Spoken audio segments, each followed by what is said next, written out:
your exclusive chance to win 2 VIP hospitality tickets to Arsenal versus Chelsea worth over £1,500 is finally here. AFTV is teaming up with Raffle, the marketplace for luxury raffles, to give one lucky winner these tickets. We're talking free food, drinks, great seats, and a day at the Emirates that you'll never forget.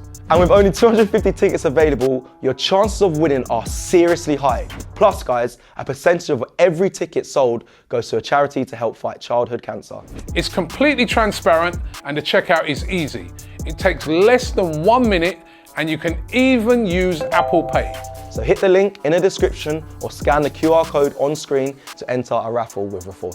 The competition is UK only and the winner will be announced live on YouTube and Instagram, so grab your tickets right now.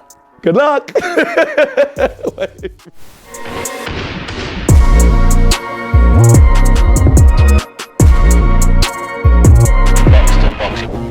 How's it going, people? Welcome back to the channel. Welcome back to Box to Box. I'm not gonna lie, these are gonna be a chore for me for the rest of the season, considering, in my opinion, there's nothing left to play for in the Premier League apart from second, third, top 4, whatever other bullshit people are gonna put fourth. But yeah, let me not start on a downer after starting it on a downer. Let me big up Wolfie coming back on the channel. Obviously, he was here last time we done a box to box on Nottingham Forest. We was actually in and around the ground at that time, but studio base today, Wolfie, man. How you feeling, man? Just 6 points behind Arsenal, just a place behind Arsenal at this moment in time. 26 games into the season. I know, little man, your son supports Arsenal, so the household must be an interesting place right now. Yeah, it's a crazy season, bro. I mean, even me being deluded wouldn't have thought Forest would be this high up and bantering my boy over Arsenal and who's going to finish ahead of who. You know, it's a crazy season, but as things move on, expectations change, and now it's a case of we got to keep ourselves in and around these places. So it's a big game, big week for us. We got Man City in the league after the FA Cup round. So it's an important week. I think we're going to learn a lot about who's finishing where come the end of these next 2 fixtures. I'm good. My head's still hot over that Newcastle game. I thought we stunk the house out in the first half.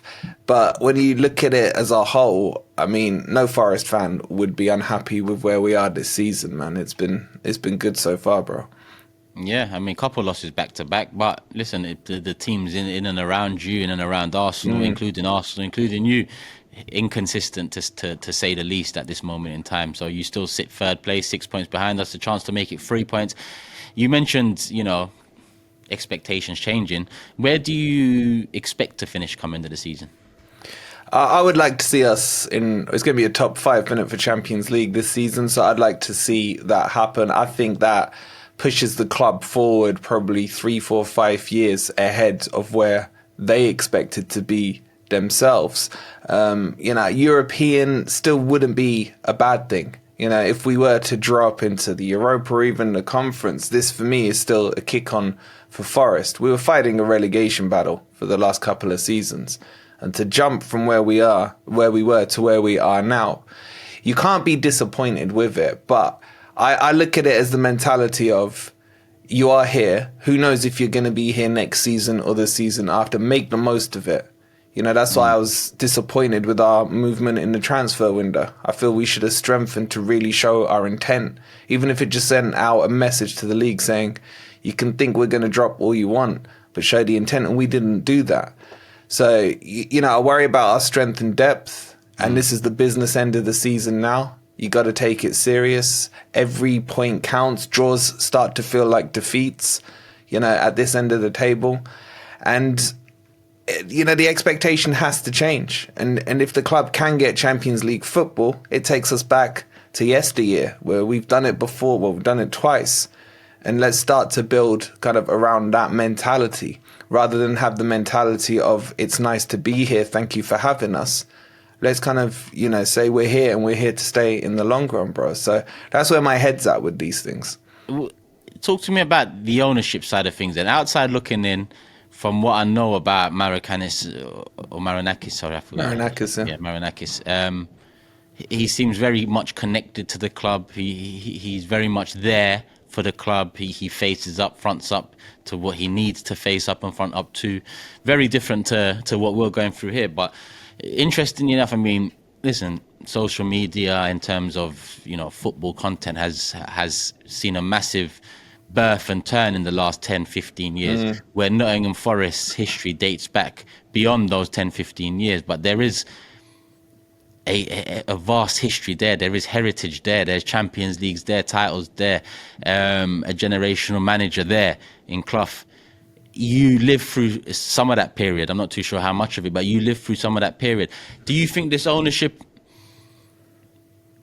is one to take you from that Champions League position and continue to build? I ask that because we've seen teams, you know, finish in the Champions League places before from even, I think, Ipswich back in the early 2000s, or was that UEFA Cup places? I forgot, but it was high up the league. Fifth, yeah. Yeah, to Leicester more recently in Premier League history, Aston Villa now, who also have some heritage in that competition too. But none seem to then want to take their club to the place where their club used to be maybe 30, 40 years ago, for Arsenal 20 years ago. Do you see this ownership leaning on that and trying to get them get you back to that sort of a standing, or do you think it's a step by step? You're not fully sold, or how are you feeling about the ownership of Marinakis? For me, Marinakis is one of the best owners in the Premier League. You hear yourselves with the Cronkies, FSG at Liverpool, the Glazers at United. All those fan bases are not happy with their ownerships. For me, he cares about the club and he puts the club first. He writes off debts left, right and centre, turned, I think, 50 to 60 million debts into shares and what have you. He doesn't care. He wants success. When we got promoted, his first interview was, I'm here for trophies. You know, and he got mocked and he got laughed at. But I looked at it and thought, this is the owner I can get behind. This is an owner who wants ambition. This is an owner who isn't just here for the money, to, you know, build a club up and then sell it on for profit. He cares. What year did he come in? Sorry, Wolfie. Oh, you're looking back in 2017, man. So he brought Forest in when we were down in the Championship. He built it up. He's made mistakes. Don't get me wrong. He's made mistakes, but he's the kind of man who's just determined to succeed at whatever it costs. Yeah. And he's putting his money where his mouth is. And I don't think many Forest fans can complain about what he's doing. He's come in and he's shown real intent. And if the rest of the football world want to laugh at him, he doesn't care. You see him coming onto the pitch when there's bad decisions as well. I don't see owners doing that. You know, people say it crosses a line and stuff. I see it differently. I see it as passion and caring. When Forest win, he's in the tunnel to greet the players. I don't see the Cronkiers doing that when you beat Man City 5-1, waiting there hugging every single player. So he moves different, bro, and I love him for it. I ain't saying he's perfect, by far from that. But the fact that he cares, the fact that when I look at other friends and different fan bases on what they have to deal with, I think I'm lucky to have him. I think Forest fans are lucky to have him, bro. And yeah, to answer your question, is he here to just, you know, be a flash in the pan? No. He will look, if we get Champions League football, we will invest in summer. He will build out the squad to suit. You know, we're talking about upgrading our stadium, making it bigger capacity to generate that revenue. All things are pointing in the right direction. And with Nuno coming in and moving the club up the table, it's just a good match right now. Yeah, I mean, I envy the words about the owner, because you are right, completely the opposite to what we've had to deal with. And it's refreshing to see outside looking in. You know, we have no deep-rooted rivalry. I mean, Nottingham Forest, like I said, even in the 90s where I grew up, my granddad would tell me a lot about Nottingham Forest and what they achieved. So it's nice to see you back. And as a fan, Wolfie, and I know you're a true fan, because you might have, you know, over the next few years, if you maintain this, you'll have a lot of new fans coming on, and you know how that goes. You know, you deserve it. Nottingham Forest's name, you know, deserves to be back in terms of Premier League consistently. And, you know, what, 2 Champions Leagues? Is it 2 Champions Leagues under your belt? 2, bro, back to back as well. Back to back as well, people. Yeah. So I'm saying, I can't even say back on this channel here. But yeah, maybe one day. What about the Edu stuff? I mean, have you heard anything your end on the Edu stuff? Because for me, I've been talking about it a lot in the last 24 hours or so, because it's, in my opinion, very obvious that something's happened among you and the club, the company, the owner, the manager. Because, in my opinion, if a man says, I want to go here, I've got a job offer, as a company, as an owner, you either say, all right, you can go now, or see out the rest of the season and finish off your role and go.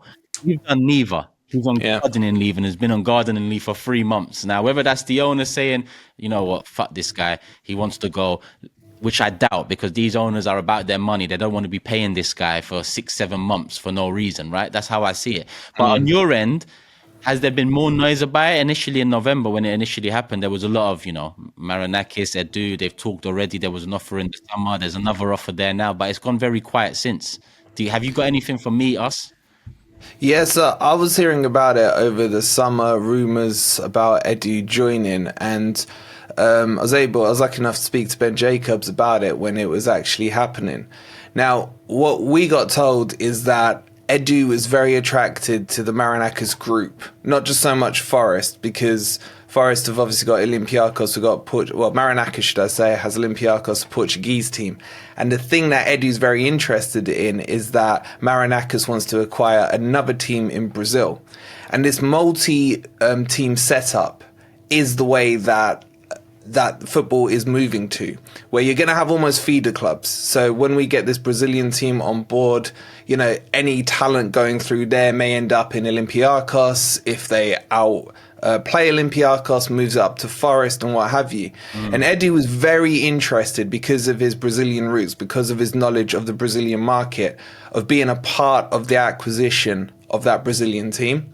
Now, there is a 6-month gardening leave period, as you pointed out. So that's been 3 or 4 months now. So we should start to see movement on that. However, we're starting to see some influence anyway in that Brazilian market on some of the players we've been linked to, players that Edu wanted at Arsenal. So you can tell there is those conversations going on in the background.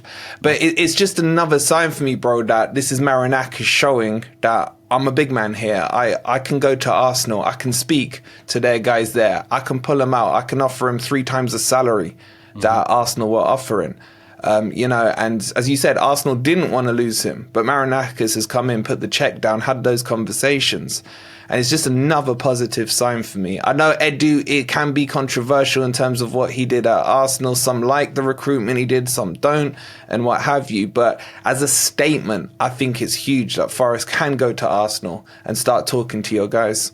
Yeah. Well, I mean, when you talk about the links to Brazil, one name that we think of straight away, Martinelli, who's at a bit of a crossroads. Obviously, he's injured right now, but at a bit of a crossroads. Last couple of seasons hasn't lived up to the season before those last couple of seasons. And I just want to ask, would you take him in the summer if he became available? I think Martinelli, I remember when we talked about him a few years ago, you were expecting big things from him. He was shining and he's kind of dropped off. There's a player there, man. There's a player there. You don't lose that talent at that age he's at overnight. Sometimes it feels like a confidence thing. Sometimes it feels like a coaching thing. For me, if I was an Arsenal fan, I'd get quite frustrated when he's offside, when he's looking across the line. I think he cost you an offside goal a few months back.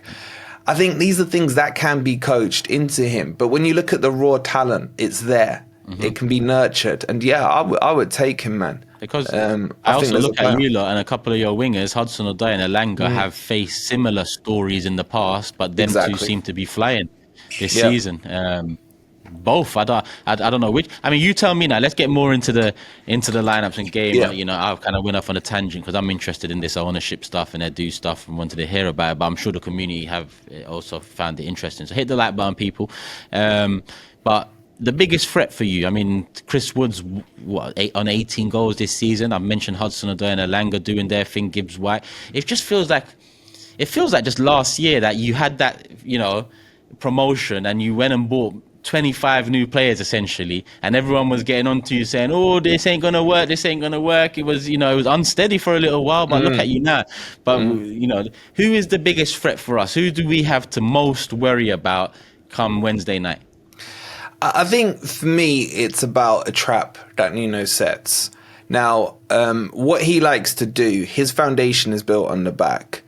Milenkovic and Murillo are two centre-backs. They've been a little shaky these last couple of weeks, I can't lie. Yeah. But overall, when I look at it at the season, Solid, yeah. our team's been solid and built around those two at centre-back. Milenkovic is like a Rolls-Royce in defence, man. Very calm, not extravagant, does the simple things. It's like almost George Graham style, you know. Back I don't know which one's better. I mean, I look at them and I like both of them. Like, they're very different. Sorry. And they work well. Exactly as you said, they're very different. Murillo's like the flary Brazilian. He can pick the ball up and just dribble it 80 yards or shoot from 60 yards and what have you. And Milenkovic kind of just says to him, you do your thing. I'll sit here. I'll marshal the back line. I'll make sure everything's in order.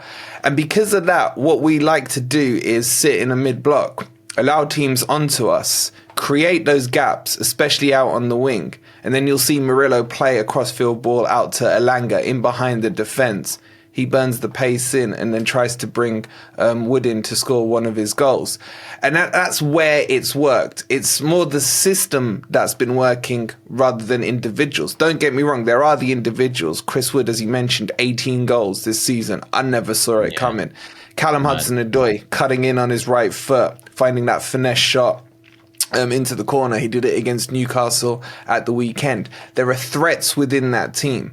Where we struggle is when a team says, all right, Forest, we've sussed you out. Here's the ball. Show us what you can do with it. We'll sit back and see what you can do. And this is why, looking ahead to this game, I think it favours us, because I can't see Arsenal or your fan base allowing that to happen. Irrespective of you being, not at the Emirates. You are going to have to come on the front foot. You are going to have to show that they still care about the league. Yes, it's all but done with Liverpool. But you could fall into our traps. And I just look at your attack and I think, where are your goals going to come from?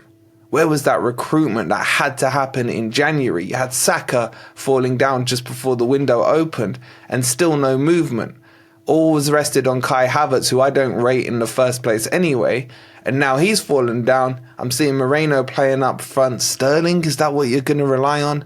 I'm a little bit confident about this one, bro. I understand, because you are right. I don't see us giving the ball up, but something I mentioned on the preview is I failed to see how we can go in with the same instructions and structure and style for the next 11 games, knowing that the season's gone, and also knowing that it hasn't been good enough this season. I need to see something different. And if I'm honest with you, if the game was to end 65% possession Nottingham Forest, but 3-1 Arsenal because we've counted you and managed to just pick our moments, at this point, mate, I couldn't care less about possession, because I've never been someone who, I want to see my team win. Whether we win with 30% of the ball or 70% of the ball, whether we win defending like prime Jose Chelsea or attacking like prime Wenger Arsenal, I don't business, because at the end of the day, the journey leads to the destination. The destination is trophies, and that's success. We follow elite sport for that. We love our clubs, and I can't lie to you. You talk like a fan. Not talk like a fan. I say this about Steve as well, Man City, and fans that are happy with their ownership and where the club's going. You have that freedom to just believe and enjoy your club, not look too much at the company, because every club is a company. But you can focus on the club and the joy of being a football fan.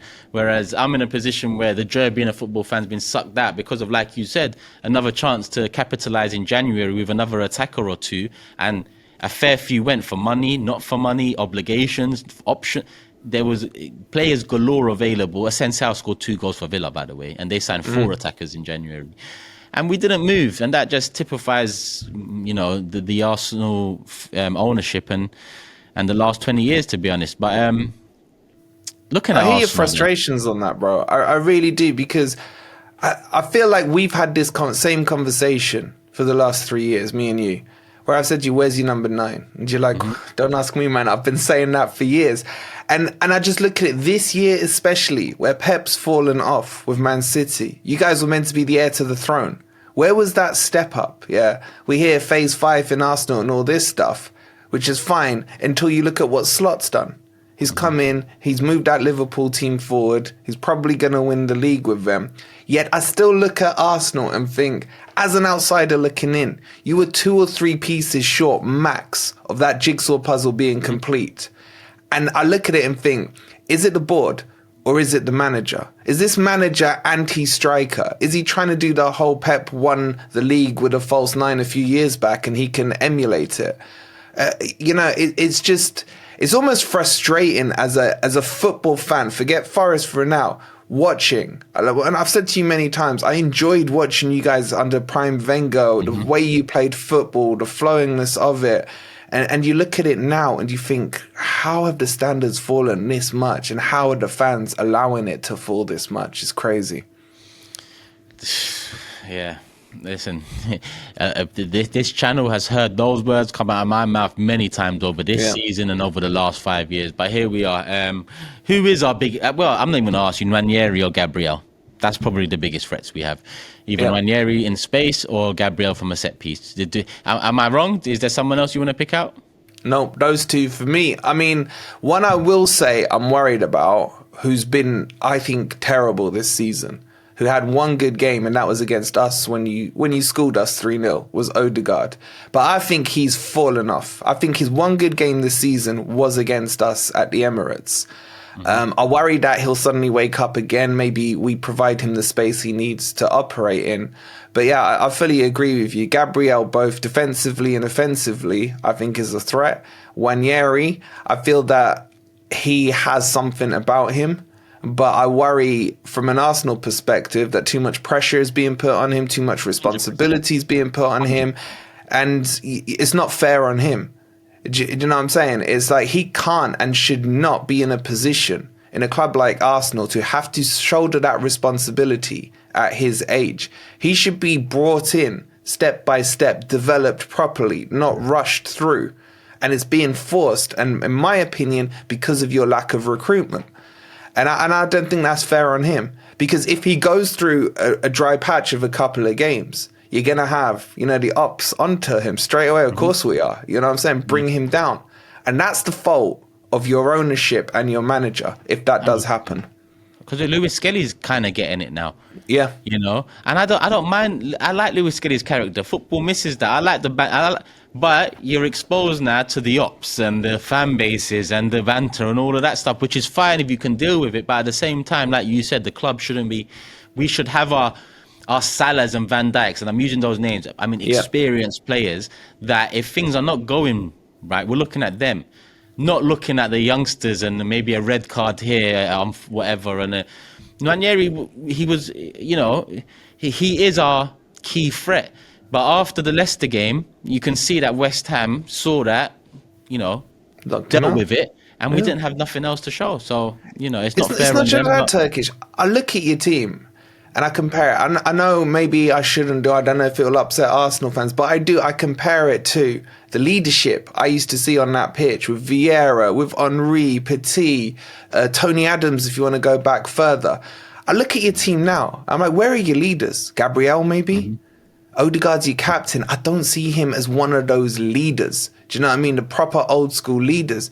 And I think you're missing that as well. Declan Rice needs to step into that role more and more. I've seen him step into on the pitch more and more, but at the same time, he also needs to up his levels along with that side of things as well, if I'm honest with you. But Gabriel is the one that a lot of people mention. Bro. I think Declan Rice is more a six. He is, bro. I mean...